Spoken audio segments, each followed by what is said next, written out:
Welcome to my video. If Tecton is as gullible and thirsty for drama as I believe he is, you should be watching this video, in which case I got you hook, line, and sinker. Now apologies, this isn't sarcasm, I genuinely have a lot of serious things to say about this podcast, and that's because I found it rather shocking how differently I view and take what was mentioned during the podcast, what I believe has been missed out, and everything similar to that. Again, Tecton, if you are watching this, I would love to absolutely have a wonderful conversation about Honkai Star Rail and disagree with 90% of what you said. In the meantime, you can wonderfully enjoy my Golden Gears Argenturan in the background. Golden Gears is peak content, I am telling you.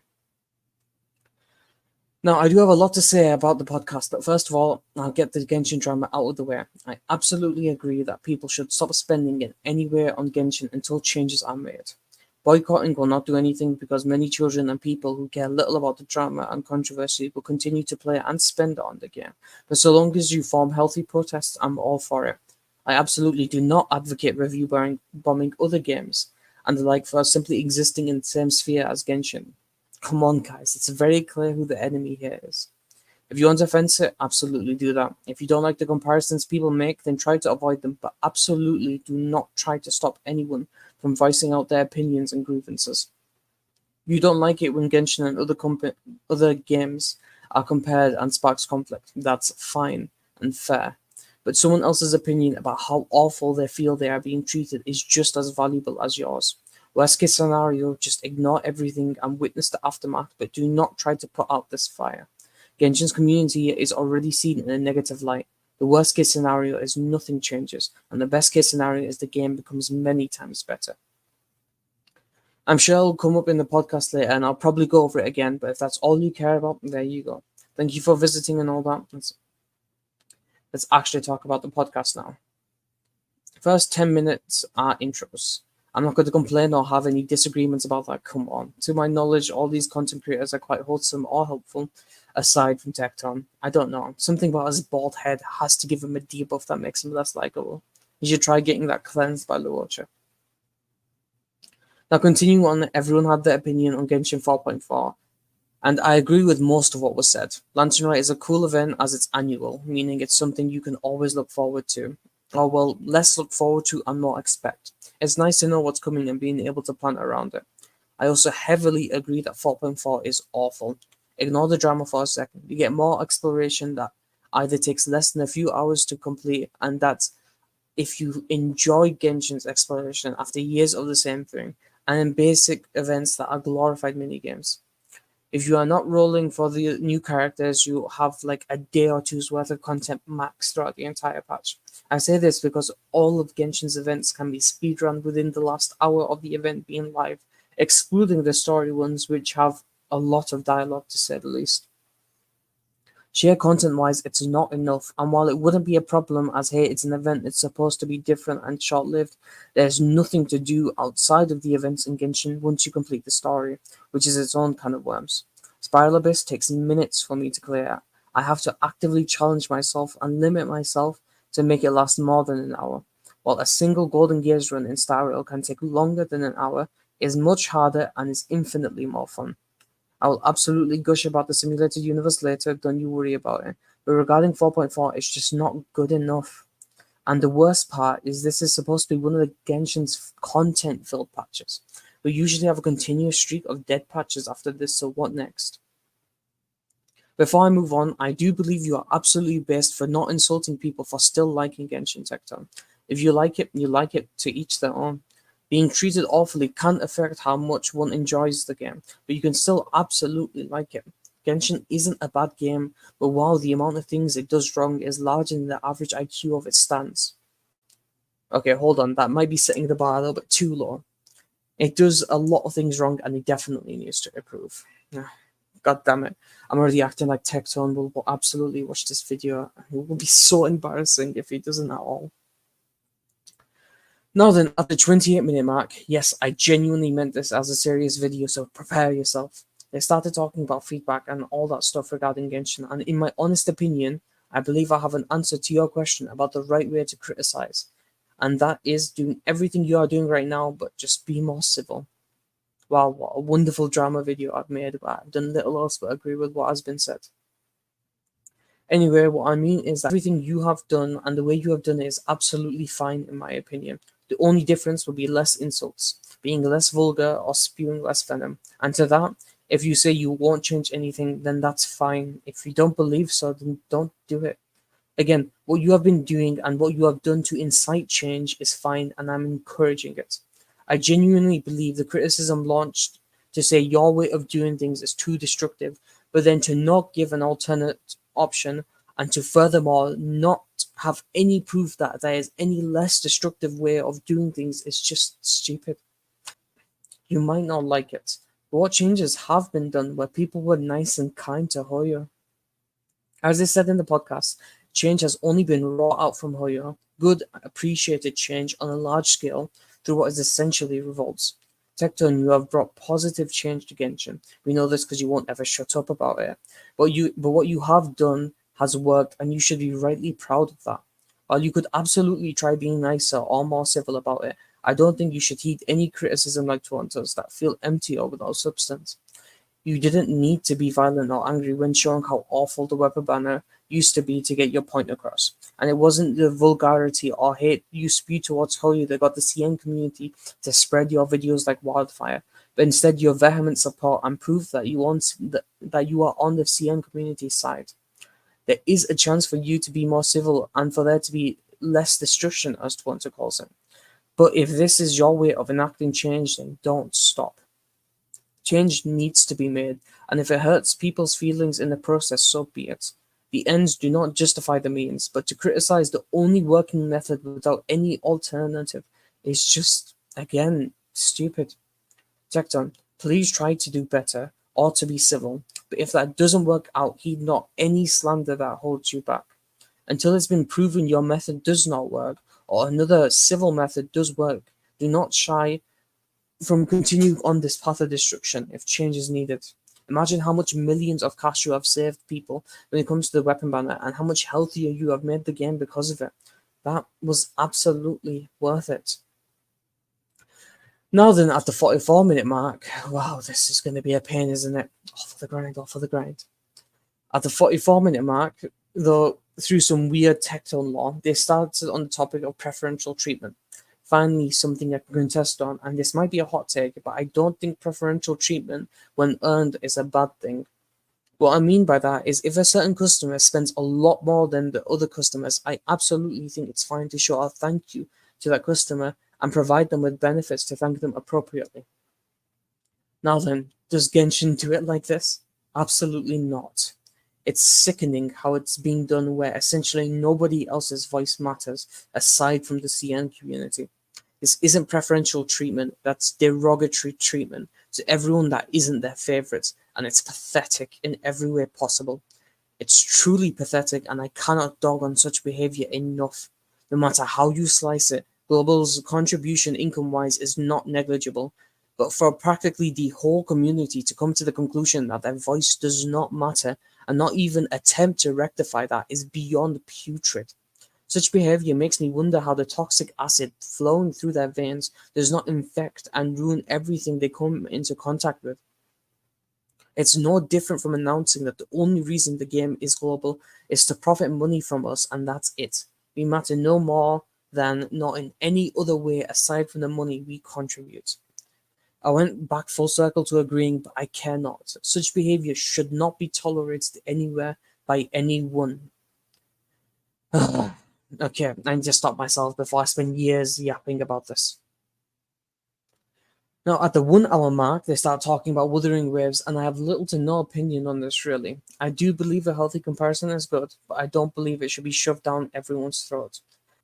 The game itself should matter more than what it's being compared to. If you're playing Wuthering Waves, I think you should focus on enjoying Wuthering Waves first and foremost. The competition matters, don't get me wrong, but what matters more is enjoying a good game. Priorities, ladies and gentlemen. Now, I would like to say I noticed that it feels like Tecton is a little bit defensive or Wuthering. Maybe it's just me, but I do find that quite funny. Now, before anyone says anything, if I wanted to cause a stir, I absolutely would talk smack to your face, Tecton. Come on, I have like 2 subscribers. I have nothing to lose. I'm just pointing it out because I find it incredibly interesting and fun. Now, finally, we are getting to the part I can start ripping and tearing out. At the 1 hour and 25-minute mark, we get to start talking about Penacony and Star Rail 2.0. And here's where I will start trying to change everyone's minds and shatter any rigid mindset people have, as boy do I have a lot of takes here. Let's hope that our Genti run lasts longer enough. First of all, while I do agree that Star Rail's story is good, I completely disagree with the level you praise it, Texan. I know you hate criticism sandwiches, so I'll start off swinging and say while the story enjoyment is subjective, I absolutely believe everything main story Lofu related is bad or at the very least not good or great. Why is Blade even here when Elio told him in advance that Dan needs to be alive for Elio's script? It just makes him seem goofy going there acting like he's going to kill Dan and then leaving him alone for practically the rest of the entire story.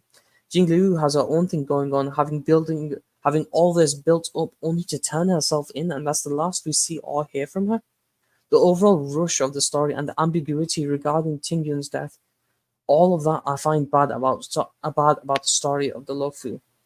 There is a lot I do like. The fact that you can reject Kafka's story quest is brilliant. The law they had going on and how seriously the story actually took quote unquote Tingyun's death. Whether she truly is dead or not, the people of the Lofu believe so and acted like it. And it was nice to have gravitas at her funeral, even if it was soured by the ambiguity of if she is alive or not. Now with the Lofu out of the way, Bellabug was fantastic. The main story is good, but the character quests are absolutely brilliant. Lucas, Servars, Pellers, God, by God, Pellers has absolutely no build up to that heart-wrenching ending. The voice acting and how it's treated is so well done. Bellabug's story is beautiful. If Penacony is at least as good as Bellabug and their story quests, Penacony will turn out fantastic, surpassing everything. Now, I will get to the most blasphemous part.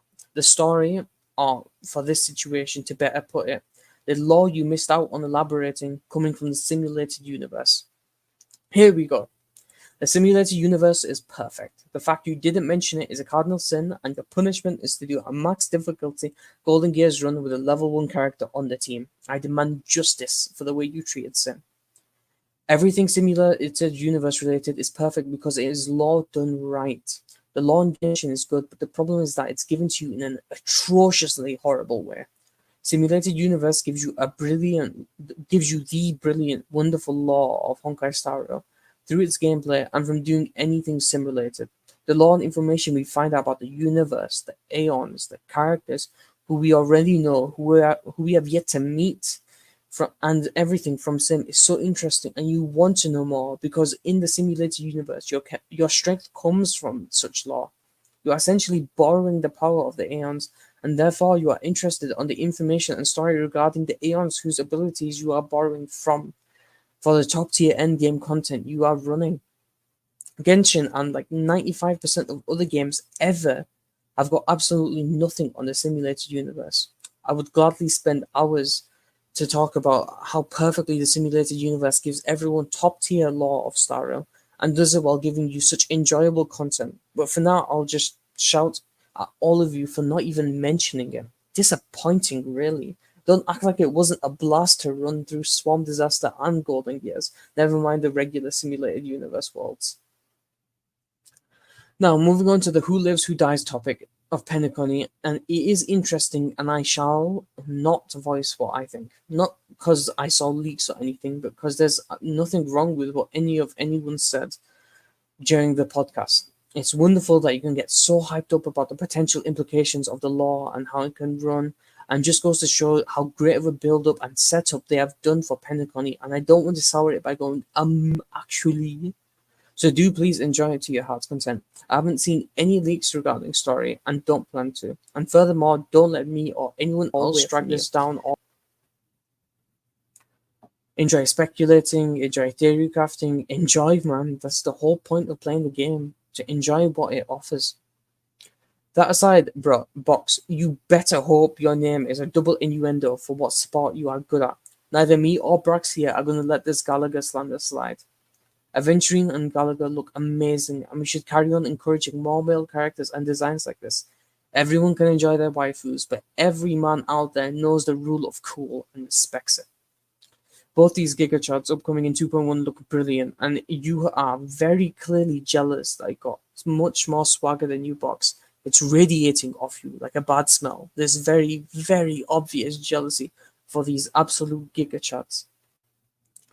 Now then, Brax, while you are very cool for the Gallagher support, ain't no way you want Well to die.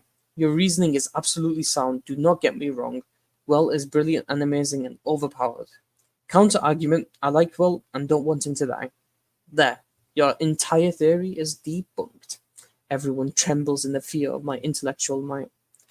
Once again, Tectone with the best comment that Well is the best written character and losing him would be detrimental. I knew I could count on his boldness. It never fails to shine the way.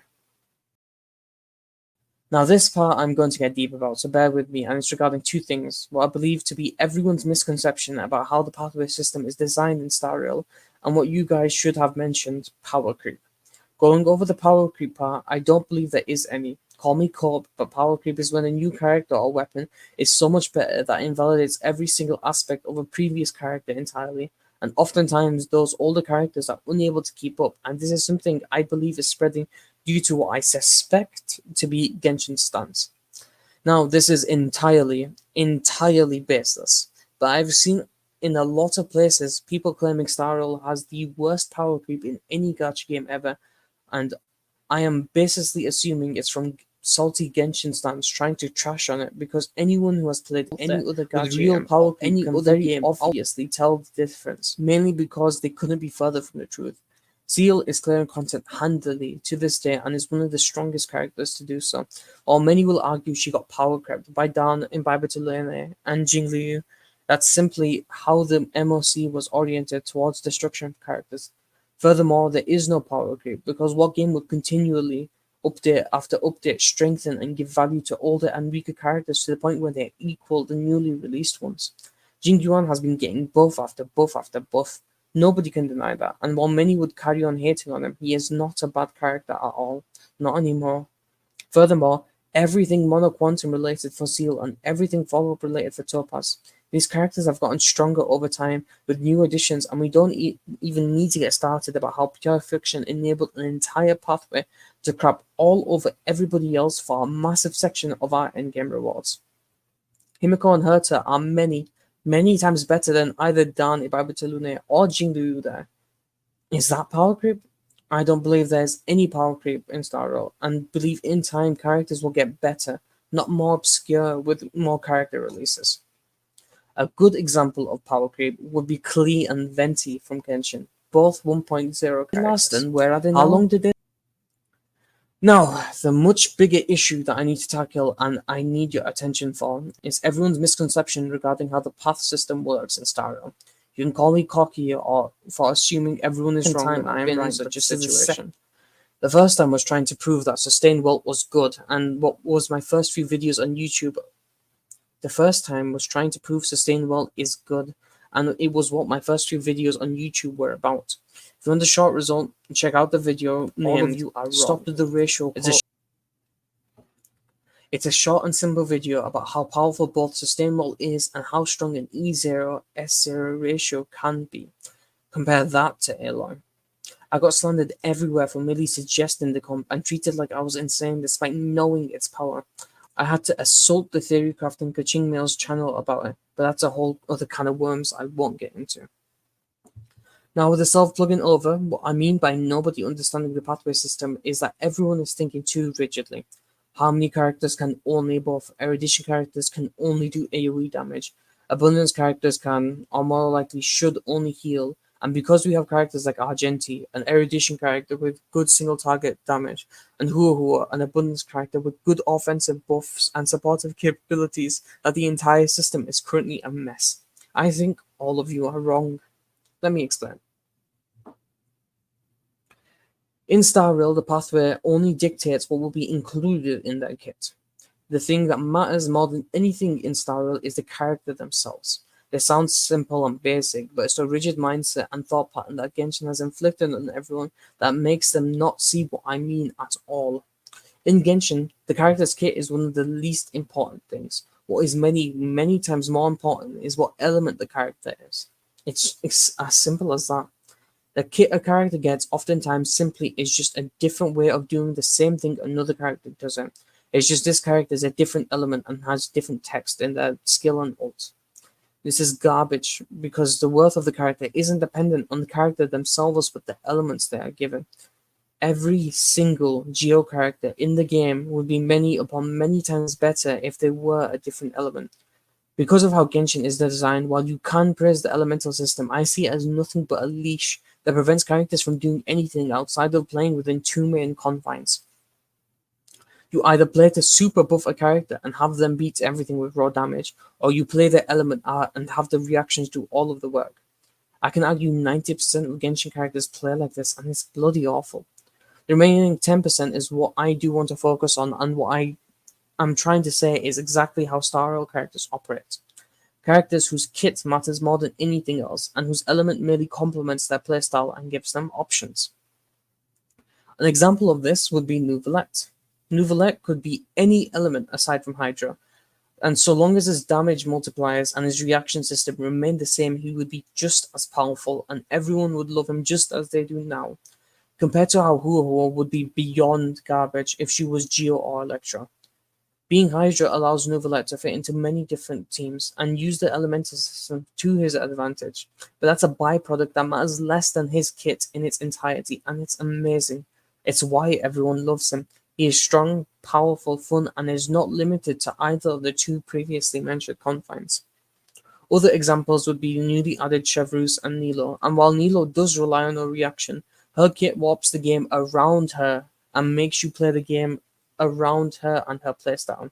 You don't decide you want to play Bloom, you decide you want to play Nilo Bloom, and that's a different story. Same goes for Chevrus. You can run any mixture of Electro and Pyro characters, it does not matter. I'm saying all this because I could argue every single Star Rail character is built like this. Until the end of time, the entire DOT section of Star Rail will be forever warped by Kafka's presence due to her ability to force the game to abide by her kit. The 4-star DOT characters all have different niches and uses. Sure, you could argue they are all DOT supports at the end of the day, but then you realize that every time you swap one of them out with a different one, you end up playing a completely different game. Kafka with Sampo is completely different to Kafka with Luca against the enemies you are fighting using those different comps and the way you play those comps in the first place. And then imagine playing DOT with or without Kafka and the difference she herself provides. The game is warped by the characters and you play around the characters. This matters because their pathway only shows what they will include in their kit. I fully expect in the future for there to be a character that heals the team through DOT, and that character could be either the Nihility or Abundance pathway, and it wouldn't be a bad thing either way. Whereas previously people would complain or think that to be a ruination of this pathway system because the two things overlap, debuffing and healing. Every single Harmony character buffs others, but none of them play similarly in any way, shape, or form. Nobody gives energy the way Tingyun does, and nobody gives speed or crit like Asta and Yukong do respectively. By swapping them into your team, you are playing an entirely different game, even if the rest of the team remains the same. I fully expect there to be a preservation DPS who deals damage depending on how strong the shields on your team are. We have it on Sim, don't we? Same goes for an offensive abundance character who stores up healing and deals damage. How about a supporting buffing hunt character who converts extra crit rate you do into critical damage? If it exists in the simulated universe, it means it's already in the game, and therefore there is no reason why it cannot be turned into a character someday. Do not use the pathways definitions as rigid outlines for what they will or won't do. What matters more than anything in Star Rail is the character themselves, and why everyone loves getting new characters in Star Rail, whereas in Genshin you only need to fulfill a role, more often than not dictated by the character's element. I'm saying this, but this also means I do very much dislike Sparkle, because she overlaps niches with Bronya. Sure, Bronya has a very wide niche, but what I mean by this is that they are interchangeable, and while you absolutely do need two teams, I hope this does not continue in the future. Every single character has value another character cannot provide. Fux is the best, sorry, I call her Fux, but Fujuan is the best sustained in the game everywhere outside of simulated universe where a single AoE attack one-shots her and ruins the entire run. Compared to Gepard giving the team AoE 5 to 10k HP shields, abusing the Sim's blessing, he is more reliable more often than not. I do not like Sparkle due to this overlap, and while many argue she has her niche in being in SP heavy or SP demanding teams, currently for an E0 DPS, Bronya works more than well enough. Yes, even for Dan, Imbiber to Lune, and Qingchu, Bronya is enough if you play, plan, and strategize accordingly. Skill issue is not Bronya's fault. While it certainly is more comfortable to run Sparkle on those SP heavy teams, you absolutely do not need to get Sparkle for this at all. Hence my distaste for the severe overlap in niches, as everything aside from the SP comfort Sparkle provides is in contention with Bronya. No other characters in Star Rail, to my knowledge, overlap niches this much. Each sustain does their sustain in a different and unique way to their kit. Same with each buffer and debuffer and the like. Their best one, you could argue, is Arlen and Blade being HP drainers, but Arlen wants to be almost dead perpetually, whereas Blade is an endurance fighter, and as such, they play completely differently. This is merely my take on Sparkle, and I absolutely do not think she will be bad. But I like Star Rail's character and pathway system because everyone is so unique and makes you play the game differently, and I don't know exactly how much Sparkle differs from Bronya here. I'm not a big fan. Although I will say it is absolutely possible to run a very fun Blade, Sparkle, and Bronya in the same team, and have Blade take like 3 or maybe 4 actions every cycle. But aside from Blade, I do not think any other DPS can pull it off. Also, I feel like people will somehow try to argue against the points I mentioned above, as Black Sun is just a 5-star sample. Sure, they play exactly the same. Their chests are the same size as each other's. The only difference they really have is their rarity. Their gender and everything else is the same. Their kits are the same, they play the same, and they can be used in exactly the same way. And totally, it's not a situation of the only thing they have in common is their element and being in DOT teams. This suspiciously reminds me of exactly how every single one of you were wrong when Kazuha first came out. That's the end of it. Now, I do believe that is everything I wanted to say about the podcast.